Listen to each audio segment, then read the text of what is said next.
Hey, welcome back to Daily Flash. I'm Mitch English. While many people strive to create, peace and happiness in their lives, they often sometimes find themselves feeling a little stuck. Our next guest, author and inspirational speaker, Woodward, says that the reason is often deep-rooted, core false beliefs that we aren't even aware that we actually have. TJ, welcome back to Daily Flash. We love having you here. Tell us first, these core false beliefs. I mean, I've heard of core beliefs, but what are core false beliefs? Yeah, thank you for asking that question. I add the word false because it is really apparent that many of us are walking around with lies that we have about ourselves. And these usually develop Ah, really early in our lives. Something happens, we decide we're either broken or damaged or something's fundamentally wrong with us. So we're walking around with this narrative, sometimes in the unconscious, and we're not even aware of it. Things like, I'm not smart enough, I'm not good enough, I'm unworthy, I'm unlovable. Those are some of them that I hear repeated most often. and this goes beyond having the imposter syndrome, I would imagine, too. These are things that are, usually you're put in a situation thinking I can't do it, but these are things that really determine your whole life. The only way I can kind of relate to what you're saying is I used to be really, really overweight. And I still think that I am when I sit down in an airplane seat and or buying clothes. I have that in my mind, and I don't want to call it body dysmorphia or anything, but in my mind, because I've set that pattern that I'm overweight, is it that I would imagine appearance has a lot to do with it first, or what realm of those core false beliefs do they take us from? Like we're not good enough? Give me some examples, I guess is what I'm saying.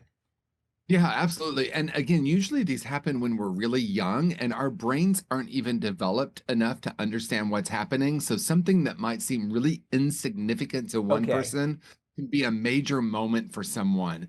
So if we're 4 years old, 5 years old, 6 years old, something happens and we absorb or we decide things about ourselves and the world. The ones I hear most often, as I said, are I'm unlovable, I'm not worthy, and I'm not good enough. Those seem to be running the show for a lot of makes people. sense. And sometimes, like I said, we're not even aware that we have them, but the way we know we have them is what are the conditions in our life that keep repeating over and over and over again. Yeah, I'm glad you explained it that way too, because we see it, think of it as a big thing. It's those small little things that can lead up to bigger things. So I believe that. But how do those beliefs really impact our lives? So, for example, if a person at a very young age, and I'll share from my own experience, at a very young age, I decided I was unlovable. There was a series of events that led to that. And I actually walked around with that not only as a thought or a narrative, because a lot of people will say, what's the narrative for your life? How do you change that narrative? This is something much deeper. It's really a vibration. So I would actually walk into the room Yeah, or any room, and that vibration, I'm unlovable, would be there. And I would literally attract or be attracted to relationships and situations to unconsciously confirm the core false belief.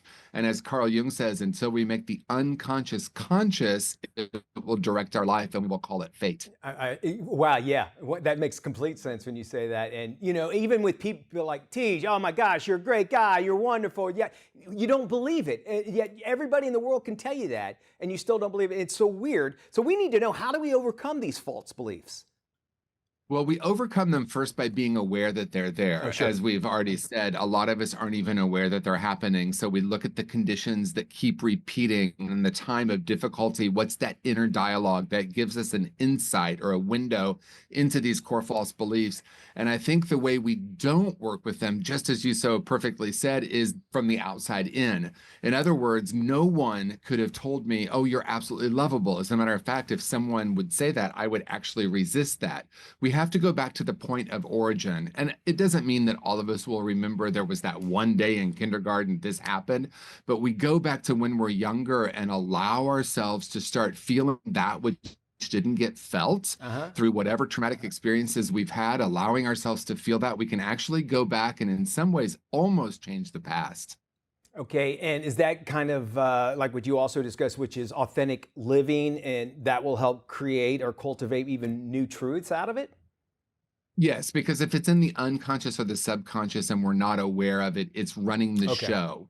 So one of the tools that we can use is by creating safe relationships, safe environments, whether that's a support group, a therapist, a trusted friend, a partner, where we can be authentic and vulnerable, because we bring, in some ways, what we're talking about is shame. Shame is this belief that something's fundamentally wrong with us. The way we work with that is through authenticity and vulnerability. You know, there's nothing more that I appreciate now as my older age is authenticity of real people. And that, unfortunately, sometimes is other people, if they are in a situation they don't want to be in, they're strong enough to be able to walk out of it. And it kind of sounds like what you're saying there.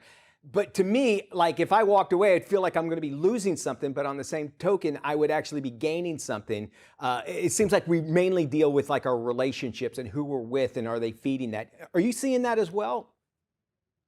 Yeah, I mean, I think sometimes people end up in the question, should I stay or should I go? Right, That's right. the age question. And I think there's a lot of work that we can do before we get to that. Of course, yes, there are sometimes we walk away from relationships, be that friendships, intimate partners, work situations. But most of the time, I encourage people to do some of the deeper work on the core false beliefs first. And we might find that that starts to help transform the relationships. It doesn't mean that we stay in a relationship that's either not working or Right. abusive. Sometimes the answer is to walk away.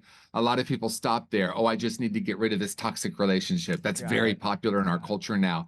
But what do we do once we step away? There's still inner work for us to do. TJ, you're awesome. Do you believe that?